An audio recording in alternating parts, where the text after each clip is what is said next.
Hey, what's going on, good people? It's Shamar. We are back, and for those that are new here, welcome. Thank you for tuning in. Today we're going to talk about 5 things that an aspiring photographer needs to know before they start out. So let's go, baby. All right, so first up, one of the most important things in my opinion is to master the basics of exposure. Once you understand the exposure triangle, which is the ISO, shutter speed, and aperture, and how the 3 of those elements work together to create a well-lit image, you are off to a good start. The 3 elements are what control the amount of light that hits your camera sensor and affect the overall look of your image. Practice and learn how to balance the 3 of these to make sure that you get a well-lit and creatively styled image.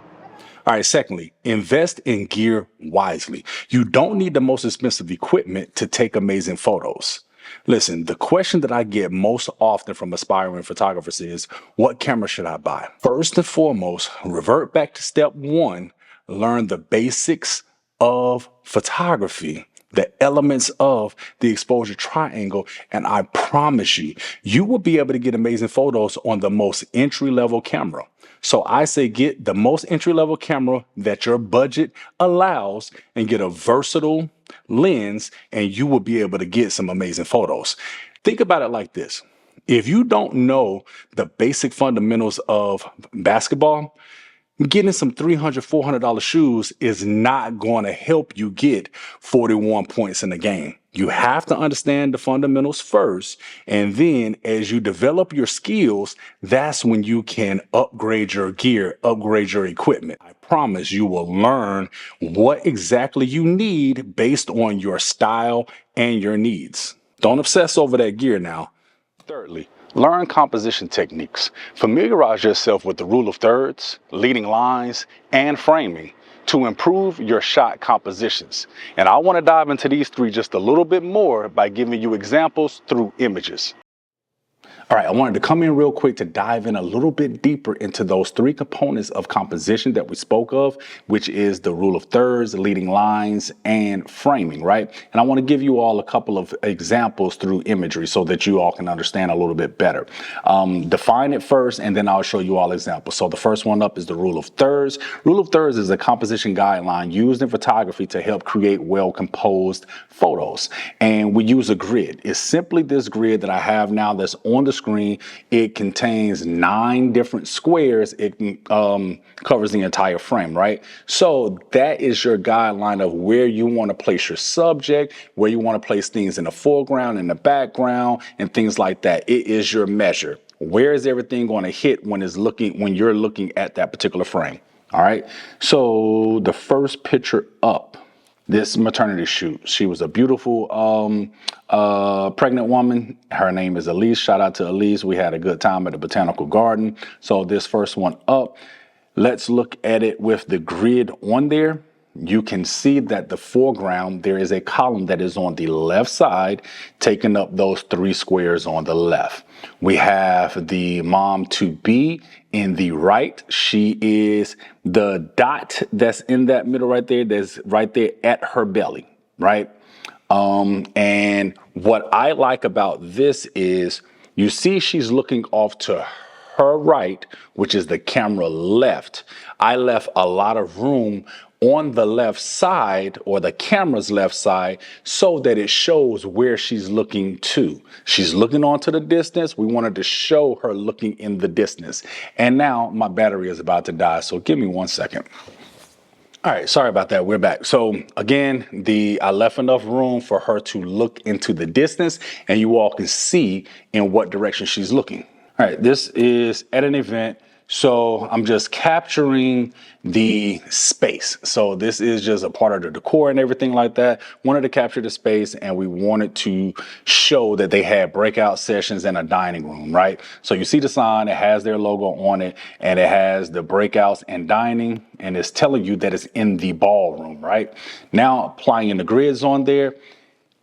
Again, we leave in space. If you notice on the sign, there's an arrow pointing to exactly where the breakouts and the dining will be held, or showing you where the Charlotte Ballroom is.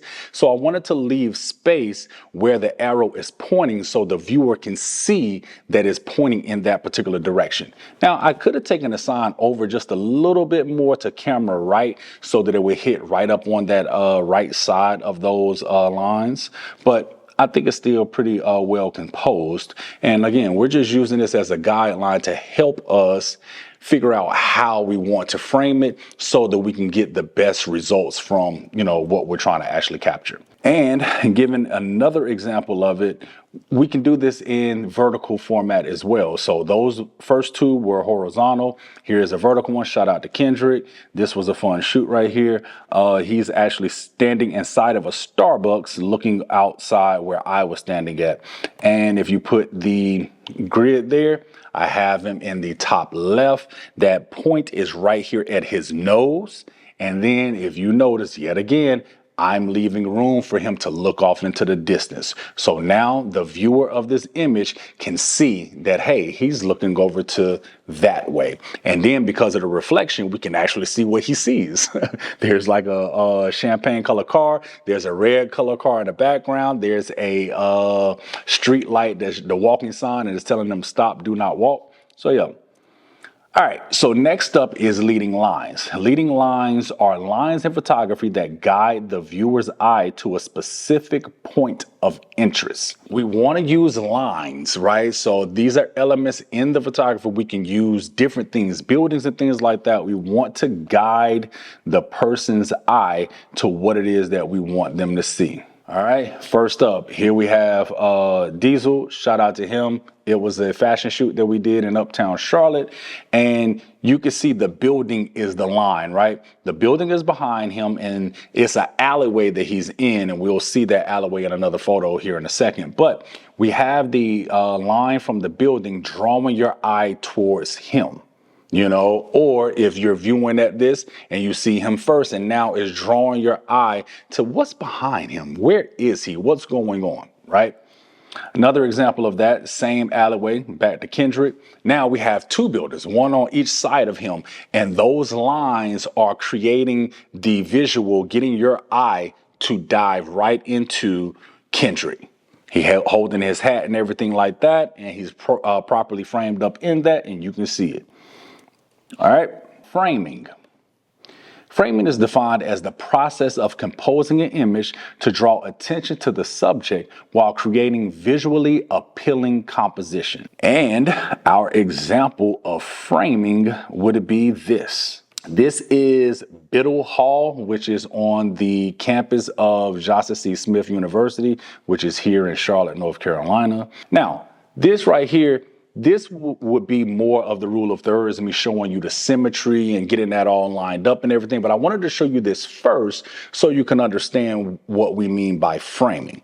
Now, the next picture of that same building, you see now the trees. I utilized the landscape to frame up this building. So you see the trees and everything. Those trees being there is what's guiding your eye to the tallest point of that building, right? And it's framing it all the way up, creating visual appeal. Now we feel like we're on the campus and we're kind of looking up to this infamous building. Not infamous.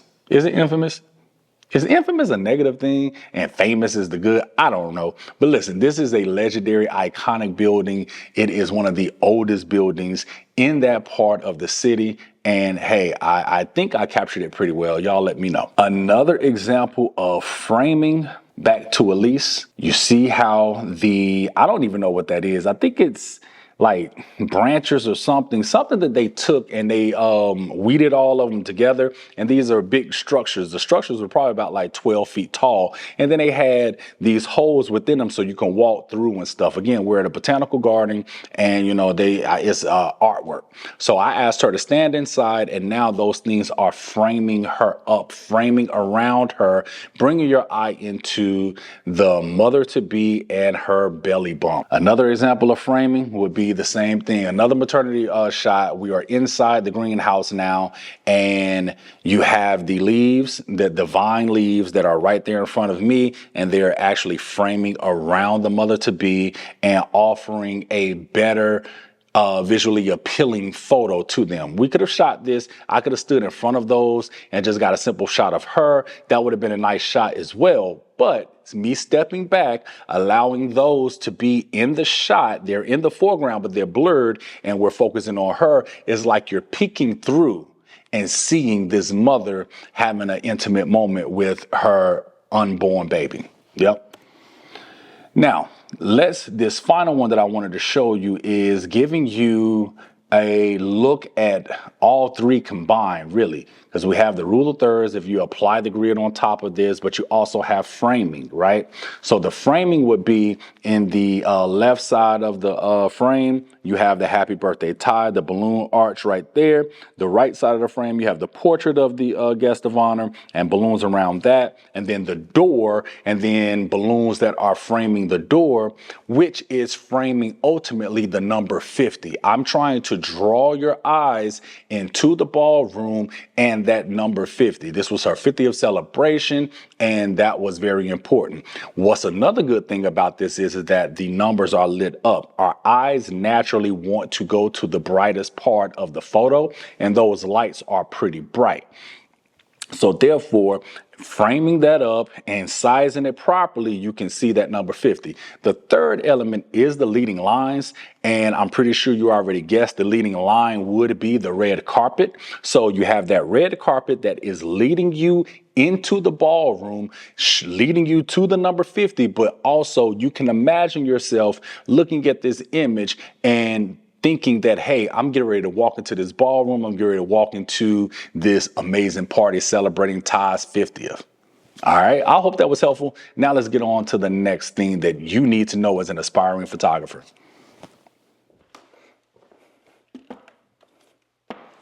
The fourth thing you need to know is to practice regularly and experiment. Listen, the only way you're going to know what it is that you like to do, and the only way you're going to be able to get better, is to do multiple things. Practice different things. Don't be afraid to go into different lighting conditions. Don't be afraid to try different genres or different techniques. That's the only way that you're going to grow. All right, so lastly, I want you to build a portfolio and network.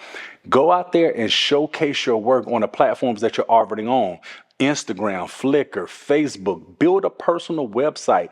Get your work out there for people to see it. Make sure you're tapping into the photography community as well. There are many creatives out there willing to give you feedback, answer questions, provide advice on your journey. Now, I ain't gonna hold you. There are some gatekeepers out there as well, but that's just like any industry. But there are a lot more people that are open and willing to talk to you and give you that feedback. And listen, through this networking, you have potential to create opportunities like mentorships, collaborations, and also client referrals. So make sure that you definitely tap in and show your work. I know you're an artist. I know you're sensitive, but make sure you show people that work that you're creating. All right.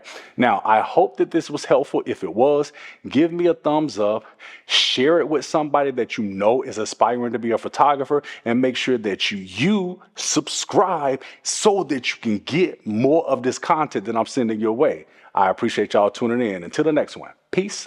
Peace.